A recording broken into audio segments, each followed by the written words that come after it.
오늘 본문의 말씀은 이 불순종으로 인해서 심판 아래 놓인 이스라엘 백성들에게 어떻게 하나님께서 다시금 찾아오시는지를 보여주는 말씀입니다. 인간의 죄는 관계를 파괴하지만 하나님의 열심은 그 파괴된 관계를 심판이라는 과정을 거쳐 더 깊은 사랑으로 회복시켜 주십니다. 우리는 더 이상 심판의 자녀가 아니라 살아계신 하나님의 자녀라는 정체성을 회복해야만 합니다. 여러분, 일본에는 긴츠키라는 독특한 예술 기법이 있다고 합니다. 그러니까 비싼 도자기가 깨졌을 때 그것을 버리지 않고 깨진 틈을 금으로 메어 다시금 붙이는 기술입니다. 놀랍게도 이렇게 수리된 도자기는 깨지기 전보다 훨씬 더 아름답고 가치 있는 예술품으로 재탕상하게 됩니다. 이 호세아의 그 가정이 바로 깨진 도자기와 같다라는 겁니다. 아내는 음란하여서 집을 나갔고 자녀들은 어떻습니까? 음란한 자녀를 낳을 것을 말씀합니다. 그들의 이름 자체, 그 이름의 뜻이 저주가 섞인 이름들이었습니다. 누가 봐도 끝난 인생이었고 누가 봐도 버려진 인생 가정이었습니다. 하지만 오늘 본문은 그 깨진 틈 사이로 하나님께 금과 같은 은혜가 흘러 들어오는 그 장면을 우리에게 말씀해 주고 있습니다. 호세아의 이름의 뜻이 무엇입니까? 바로 구원입니다. 지금 하나님께서는 이스라엘의 죄된 모습을 지적하시면서 너희들이 우상 숭배를 하지 말고 하나님을 섬겨야 함을 호세아를 통해서 지금 말씀하고 있습니다. 그래서 하나님께서 호세아에게 명령하신 것이 음란한 여자와 결혼하고 그 음란한 자녀를 낳을 것을 말씀하시면서 3명의 자녀가 낳게 되는데 그들의 이름이 이스르엘, 하나님이 흩으시다, 로루하마, 긍휼히 여김을 받지 못한 자, 로함미, 내 백성이 아니다라는 뜻의 자녀들을 낳게 해주셨습니다. 하나님께서는 이스라엘 백성들에게 내가 너희를 흩을 것이고 긍휼히 여기지 않을 것이고 너희는 내 백성이 아니라고 그들에게 징계하며 말씀하고 있습니다. 이보다 더 큰 그 충격적인 말씀이 어디 있겠습니까? 왜 하나님께서는 이스라엘 백성들을 향해서 이런 말씀을 하셨나요? 그것은 그들이 하나님이 아닌 우상 숭배에 지금 빠져 있었기 때문입니다. 팀켈러 목사님의 책 가운데 거짓 신들의 세상이라는 책이 있습니다. 그 책의 내용 가운데 이런 내용이 있습니다. 우상 숭배는 단순하게 하나님께 순종하지 못하는 것이 아니라 하나님 이의 것에 온 마음을 두는 것이다. 그런데 이 병은 우상 숭배를 뉘우치거나 다르게 살려고 노력하는 의지만으로는 고칠 수 없다라고 내용이 적혀 있습니다. 뒷분에 굉장히 심각한 말씀을 합니다. 우상 숭배는 우리가 이렇게 살지 말아야지 하고 뉘우친다라고 해서 해결되지 않고 여전히 우리가 우상을 섬기며 살 수밖에 없게 만듭니다. 여러분, 우리가 한 주간 동안 살아가면서 가장 반복적으로 결코 포기하지 않고 짓는 죄가 있다면 그것이 바로 우상 숭배입니다. 우상 숭배가 무엇입니까? 내가 하나님의 자리에 있는 겁니다. 내가 하나님이 되어서 내가 통제하고 내 주변을 통제하고 내 마음대로 살아가는 겁니다. 하나님이 아닌 다른 것을 붙잡고 그것을 더 사랑하는 것이 바로 우상 숭배라고 말씀합니다. 다른 신을 믿고 다른 종교를 믿는 것도 우상 숭배이지만 하나님께서 우리에게 말씀하시는 우상 숭배는 내가 하나님이 되는 것이고 하나님보다 더 사랑하는 것이 우상 숭배다라고 우리에게 말씀합니다. 그런데 그 심각성을 우리는 느끼지 못한 채 살아갑니다. 세상에서 법을 어기면 어떠십니까? 얼마나 떨립니까? 두렵습니까? 심각하게 반응합니다. 그런데 우리가 하나님보다 더 사랑하는 것들, 우상 숭배 앞에서는 우리의 심각성을 잊어버린 채 자각하지 못하고 우리는 살아가고 있습니다. 호세아 선지자가 활동하던 시대에 북이스라엘은 지금 우상에 빠져서 하나님이 아닌 우상을 섬기며 살아갑니다. 그것이 얼마나 심각했으면 하나님께서는 호세아 선지자를 통해서 그들의 잘못을 지적하고 있습니까? 하나님보다 우상을 더 사랑하고 그를 섬겼습니다. 이 이야기가 이스라엘 백성들만의 이야기가 아니라 지금 이 시대를 살아가는 우리 그리스도인들에게 말씀하시는, 저와 여러분에게 말씀하시는 하나님의 음성이다라는 겁니다. 여러분, 이 시대가 발전하면 발전할수록 우리가 하나님을 더 섬기는 것이 아니라, 하나님만 바라보고 살아가는 것이 아니라 실제로는 어떻습니까? 하나님이 아닌 다른 것을 붙잡습니다.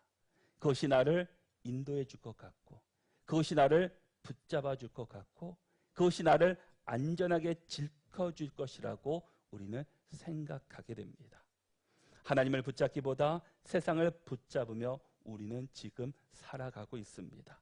이 모습을 보신 하나님께서 호세아 선지자를 부르셔서 음란한 여자 고멜과 결혼하고 음란한 여자의 그 자녀를 낳으면서 피를 토하는 심정으로 이스라엘 백성들을 향해서, 아니 우리들을 향해 너희들이 더 이상 우상을 숭배하지 말고 하나님께로 돌아와서 하나님을 섬기고 경배할 것을 우리에게 선포하며 말씀하십니다. 여러분들이 하나님보다 살아가는 것들을 한번 생각해 보십시오. 그것을 포기할 수 있으십니까? 그것을 내려놓을 수 있으십니까? 라고 물을 때 나는 하나님보다 이것을 더 사랑하지 않습니다 라고 말할 수 있으십니까? 그게 된다면 우리의 인생은 괴롭지 않을 겁니다. 왜냐? 내 힘으로 살지 않아도 되기 때문입니다. 하나님으로, 하나님의 인도하심대로 살아가는데 왜 우리가 괴롭겠습니까? 왜 슬프겠습니까? 왜 아프겠습니까? 하나님의 뜻대로 살아가는 사람은 하나님의 나의 주인 되심을 고백하고 하나님의 인도하심을 살아가는 사람은 세상에 고난이 있고 어려움이 있다 할지라도 그 자신은 평안하고 안전합니다. 왜냐? 하나님이 지켜주시기 때문입니다. 내가 이 길만이 나의 삶을 인도해 주는 것 같지만 그게 아니라 하나님께서 다른 길을 열어주시고 새로운 길을 열어주십니다. 여러분들이 지금까지 살아오면서 여러분의 뜻대로 살아간 적이 얼마나 있습니까?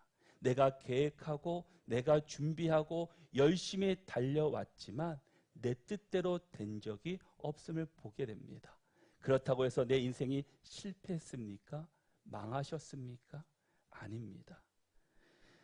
내 뜻대로 살아가는 자는 괴롭지만 하나님의 뜻 안에 살아가는 자는 그곳에서 진정한 평안과 새로운 길이 열림을 보게 됩니다.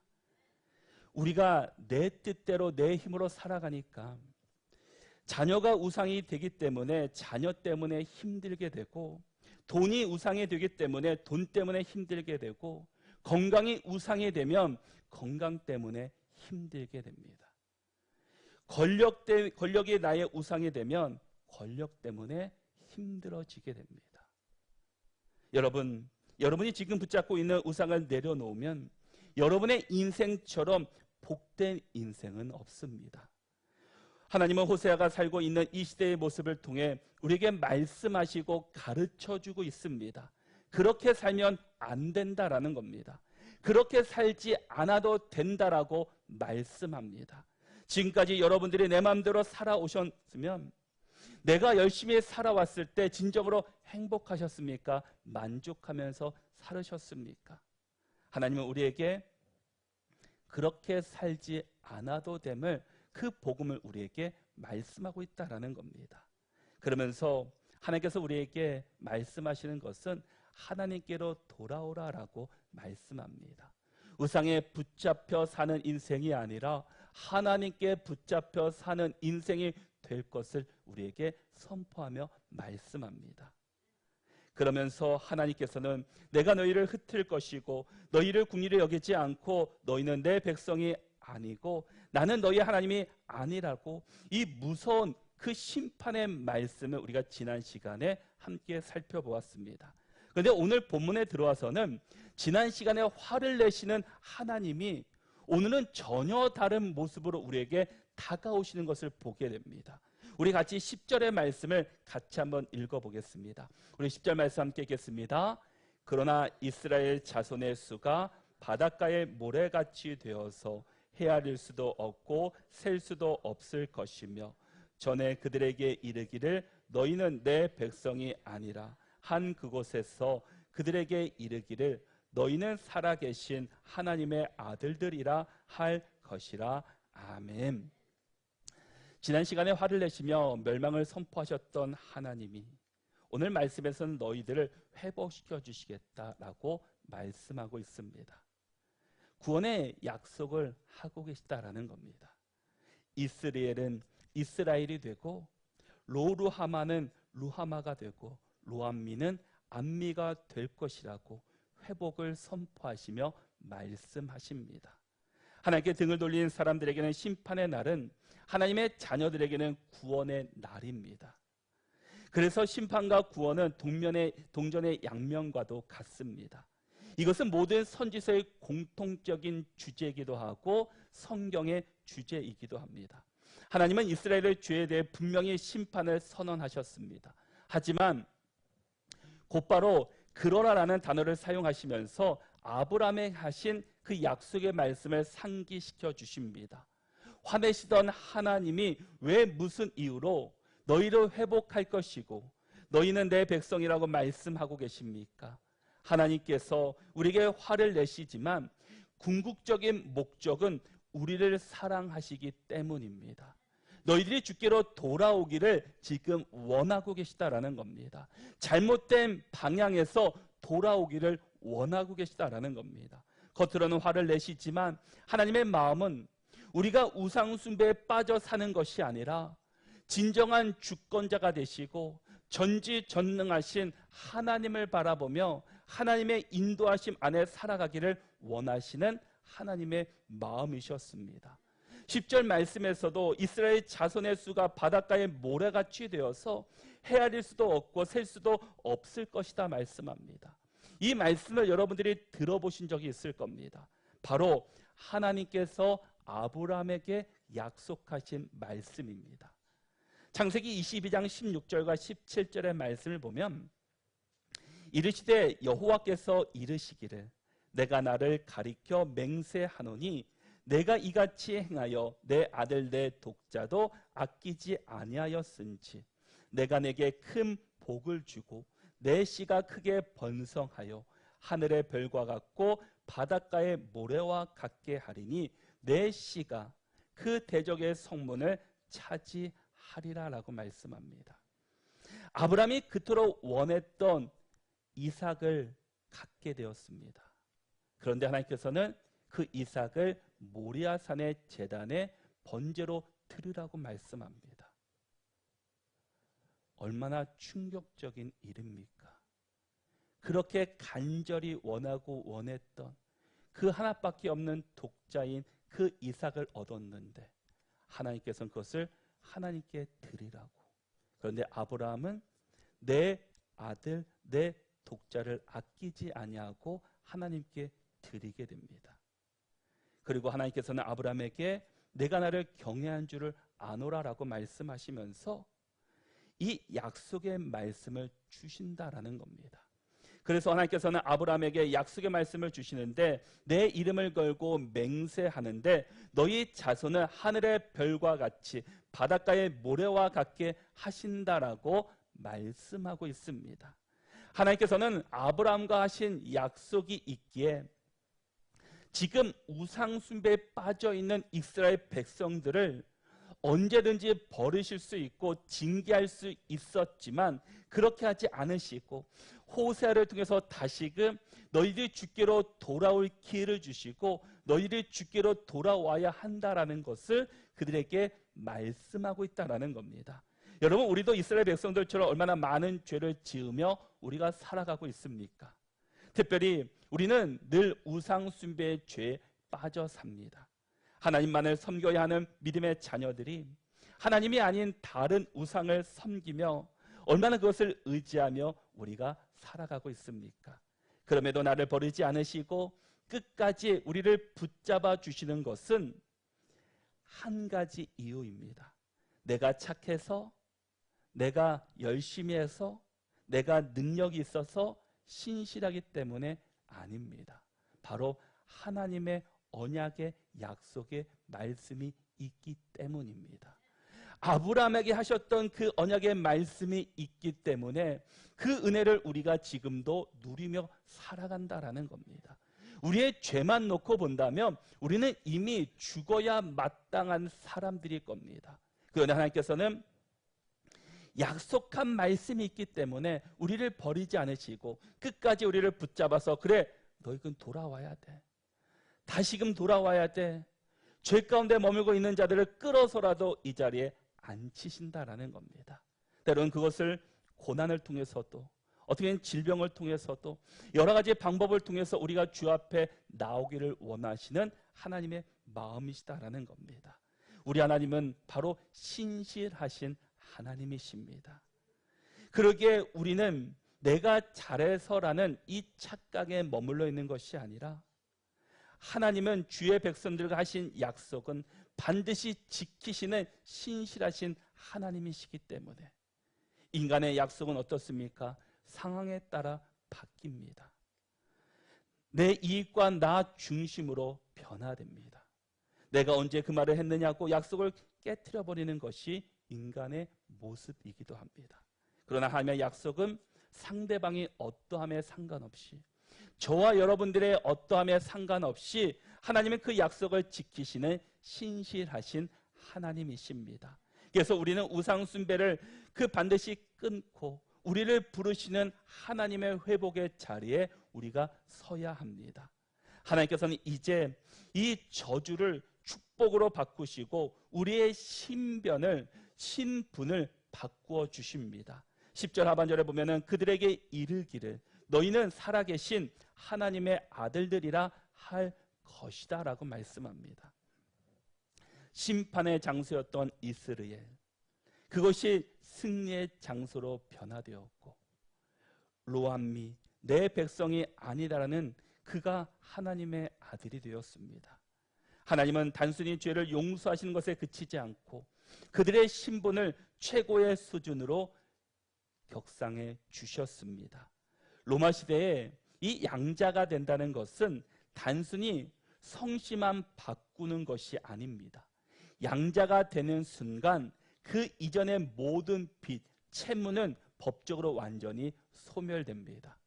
그리고 양부의 모든 권한과 유산을 물려받을 자격을 얻게 됩니다. 우리는 예수 그리스도의 십자가로 말미암아 하나님의 아들들, 자녀들이 되었습니다. 우리는 죄의 종로로 타던 죄의 권사에 있던 사람들이었지만 예수 그리스도의 십자가로 말미암아 우리가 하나님의 자녀가 아들이 되었습니다. 이 모든 것이 우리가 잘해서 된 것이 아니라 예수 그리스도의 십자가의 은혜로 우리의 신변이 변화되었다라는 겁니다. 우리의 노력이 아닌 예수 그리스도의 은혜로 바뀌게 되었습니다. 오늘 본문이 말하는 하나님의 아들들이라는 선포가 바로 이것이었습니다. 우리는 죄의 빛에 허덕였던 로암미였습니다. 그러나 하나님은 우리를 양자 삼으심으로 과거의 죄를 지으시고 천군 유산을 상속받는 하나님의 자녀를 우리로 신분을 변화시켜 주셨습니다. 심판의 골짜기였던 이스라엘이 하나님의 은혜가 머무는 잔치집으로 변화됩니다. 그리고 2장 1절에서도 너희 형제에게는 암미라 하고 너희 자매에게는 루하마라 하라.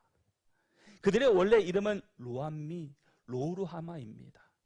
너는 내 백성이 아니요 너는 너의 하나님이 되지도 않을 것이라는 그 충격적인 심판의 메시지, 긍휼히 여겨서 용서하지 않을 것이라는 절망적인 심판의 이름들이었지만 이제는 나는 너희의 백성이 될 것이다. 나는 너희의 하나님이 될 거야. 내가 너를 긍휼히 여겨줄 것이고 너를 용서해 줄 거라는 이 암미 루하마로 이름을 바꾸어 주셨습니다. 바로 우리의 이름이 그렇게 변화되었다라는 겁니다. 여러분들의 이름이 예수 그리스도의 십자가로 말미암아 로함미 로루하마였던 여러분들이 암미로 루하마로 이름이 변화되었습니다. 이것처럼 우리가 예수 그리스도의 십자가로 말미암아 우리의 신분이 변화되었다라는 겁니다. 그래서 로마서 5장 10절에서도 곧 우리가 원수 되었을 때 그의 아들의 죽으심으로 말미암아 하나님과 화목하게 되었은지 화목하게 된 자로서는 더욱 그의 살아나심으로 말미암아 구원을 받을 것이니라. 우리는 과거에 무능력하고 연약한 사람들이었습니다.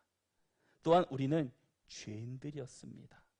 존재 자체가 하나님을 거역하는 일로 충만한 이기적인 존재들이었고 자기 자신과 돈을 사랑하는 존재들이었습니다.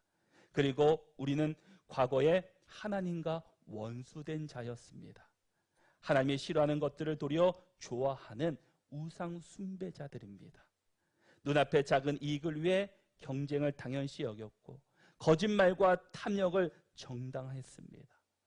불평등한 무관심했고 약자의 손해는 그들의 게으름 탓이라고 합리화하기도 했습니다.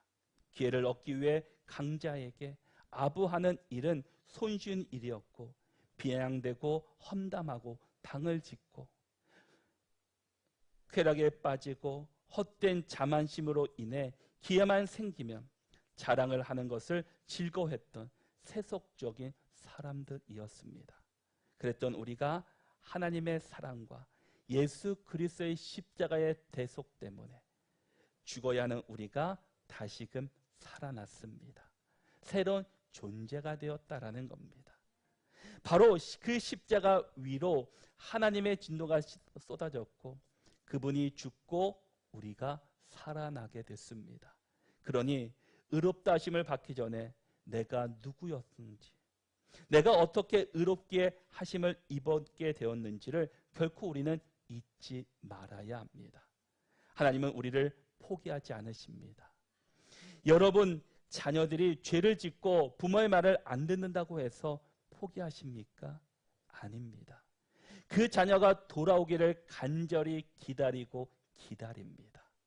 그리고 그들을 위해서 기도합니다. 탕자의 아들과 같이 부모의 재산의 반을 다 가지고 먼 길로 떠났지만 그 아버지는 언제금 다시금 돌아올까 매일매일 대문 앞에 나가서 그 둘째 아들을 기다렸습니다. 이것이 바로 하나님의 마음, 예수님의 마음이셨다라는 겁니다. 우리는 과연 어디에 지금 계십니까? 무엇을 붙잡고 지금 살아가고 있습니까? 우리가 우상 숭배가 아닌 이제는 나의 신분이 변화되었고 바뀌었는데 여전히 우상 숭배하며 죄 가운데 머물고 있다면 그것은 내 신분에 맞는 삶의 모습이 결코 아닐 것입니다. 1장 11절을 새 번역으로 보면은 그때가 되면 유다 자손과 이스라엘 자손이 통일을 이룩하고 한 통치자를 세우고 땅에서 번성할 것이다 라고 말씀합니다. 그때가 되면이 언제입니까? 이스라엘이 멸망하여 바벨론에 70년간의 포로 생활을 하게 됩니다. 그리고 70년 된 후에 그들이 우상에 섬긴 대가를 철저하게 치르면 그때 너희들의 우상을 끊어내시겠다라고 회복시키겠다라고 말씀하셨습니다. 여러분 우상을 내가 끊어낸다고 해서 끊어내실 수 있습니까? 그렇게 쉽게 끊어지지 않습니다. 잠시는 끊을 수 있을지 모르지만 그 우상을 다시금 우리가 붙잡게 됩니다. 우리가 오늘 결심하고 우상을 섬기지 말아야지 한다고 결코 끊어지는 것이 아니다라는 겁니다. 그렇다고 해서 우리가 그냥 내버려 두느냐? 그것은 아닙니다. 우상을 섬긴 대가 그게 자녀든지 돈이든지 건강이든 권력이든 나 자신이든 철저하게 하나님보다 더 사랑해서 오는 고난의 대가를 치는 날이 곧 오게 될 것입니다. 그 전에 주 앞에 우리가 회개해야 합니다. 그리고 돌아와야 합니다. 그리고 우리가 매일매일 주의 말씀 앞에 예배의 자리 앞에 서야 합니다. 우리 스스로는 끊을 수 없기 때문에 하나님의 도우심이 필요하다라는 겁니다. 하나님께서 도와주셔야지 우상의 그것을 끊어내고 주님 앞에 설 수 있기 때문입니다. 우리의 인생은 우리 마음대로 되지 않습니다. 우리 인생의 주권은 하나님께 있습니다. 하나님께서 이끌어 주셔야지, 인도해 주셔야지 우리의 인생이 열리게 됩니다. 내 힘대로 살아가면 우리만 괴롭고 힘들 뿐입니다. 그러나 하나님의 인도하심을 따라 살아갈 때 그 삶이 가장 영광스럽고 가장 은혜롭고 가장 기쁨과 평안이 넘치게 됩니다. 그것이 세상 사람들이 보기에 다른 그 연약하고 하찮은 일이다 할지라도 하나님 앞에서는 그것이 가장 영광스러운 일이고 하나님께서 기뻐하시는 일이다라는 겁니다. 그러기에 우리가 우리의 삶의 주인이 하나님 되심을 고백하고 내가 우상숭배의 죄 가운데 머무는 자가 아니라 하나님의 말씀을 붙잡고 매일 말씀을 묵상하며 그 말씀 안에 머물 때 우리가 그 우상의 끈을 풀어낼 수 있고 또 하나님 주신 은혜로 우리가 평안과 기쁨을 누리며 하루하루를 살아갈 수 있게 됩니다. 우리가 사순절을 보내면서 신약 성경을 함께 읽게 됩니다. 매일매일 그 분량을 읽으면서 그 가운데 주시는 하나님의 음성, 하나님의 말씀이 무엇인지 여러분들이 발견하고 그 말씀을 붙잡고 그 하루를 살아갈 수 있기를 바랍니다. 그러기 위해서 우리가 성경을 읽는데 특별히 밤에 읽지 마시고 아침에 읽기를 권면합니다.